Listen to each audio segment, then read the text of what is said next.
Welcome to our executive interview series at the UiPath on Tour Public Sector Conference presented by FedScoop. I'm Wyatt Cash, and I'm here with Viktar Zherdetski, Chief Technology Officer at Anika Systems. Viktar, thank you so much for joining us. I'd like to start by asking, what emerging trends in AI and automation are you most excited about, and how do you see them impacting the public sector? Thank you for having me, and thank you for the great question.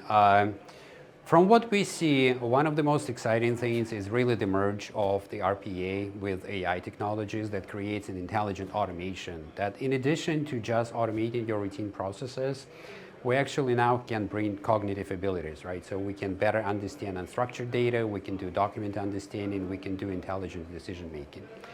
And this in its own case also empowered by the evolution of the AI-assisted data analytics that essentially allows the government to ingest big amounts of data, right, and enable these intelligent decision-making processes.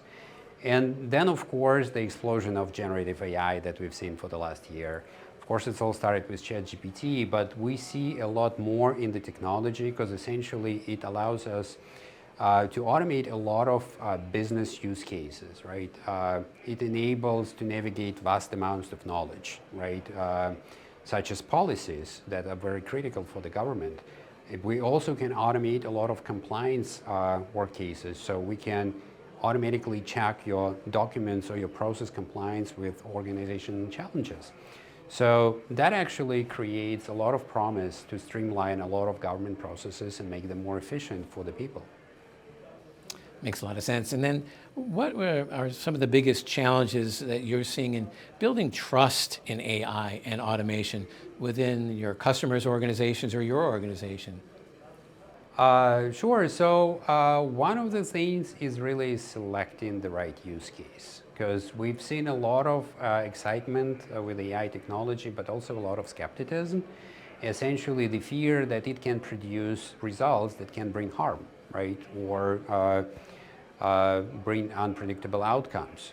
So our approach to technology is really to have it as an assistive technology versus taking the first seat, right, in the decision making.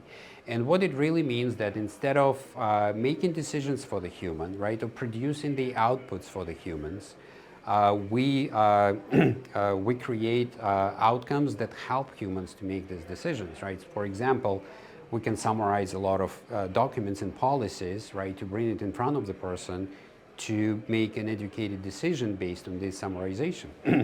Another use case we've seen, someone wanted to automate the mission-critical system code generation. And of course, the government was not happy about that, right, because that's really risky scenario.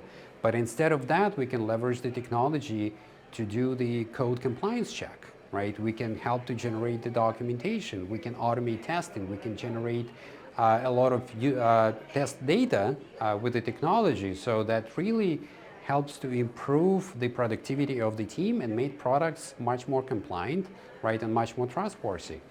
And of course, we're not working alone with that by ourselves. We're working with our vendors, right, like UiPath and Microsoft, to really get the best practices and latest development on the technology and incorporate in our solution. Also, this year, we're actually very excited to join NIST AI Safety Consortium and collaborate with them to enable these safer AI implementations for the industry. Well, Viktar Zherdetski, thank you so much for joining us here at the UiPath On Tour Public Sector Conference. Thank you again for having me.